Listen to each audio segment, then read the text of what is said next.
digital record.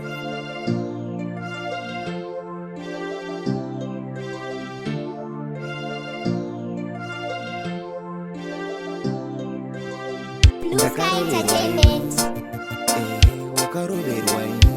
011 TELCON ndini baba Samantha ndikafulambudzi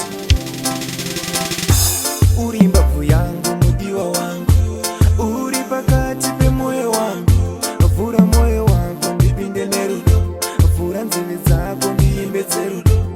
uri mbabvu yangu mudiwa wangu uri pakati pemoyo wangu vhura moyo wako ndipinde nerudo vhura nzeve dzako ndiimbe dzerudo chekutanga ndinotenda mai vako vakakubereka uwe panyika ndinotenda Mwari vakatisanganisa ndivo chete vachatirambanisa ndinewe malaika vakawanda vanobaika ndati rudo rwako rondilaita iwe ndinewe ndinokwanisa uri mbabvu yangu mudiwa wangu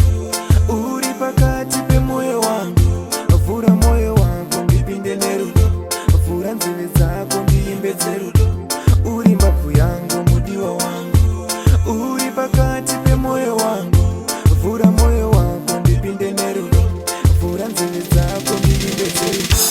handifunge kuti ndichada anondipa rudo sezvaunoita waive kuti ndichikutsvaka ndiwere uneswaka ndaneta mudiwa nditakurewo ndaneta mudiwa ndibhabhurewo maso ako tutuma rudo uya padhuze ndibokupa rudo uri mbabvu yangu mudiwa wangu uri pakati pemoyo wangu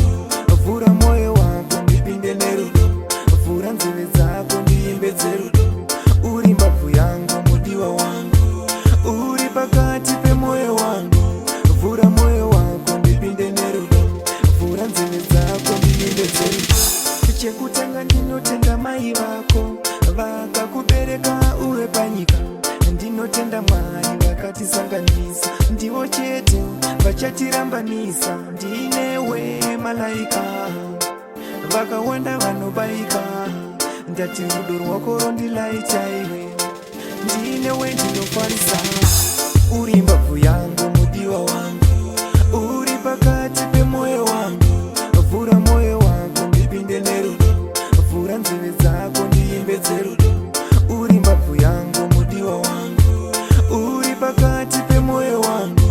vhura moyo wako ndipinde nerudo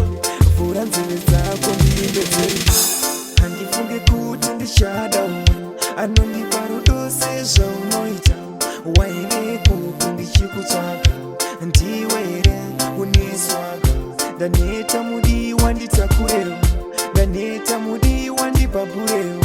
maso ako tutuma rudo uya padhuze ndibokupa rudo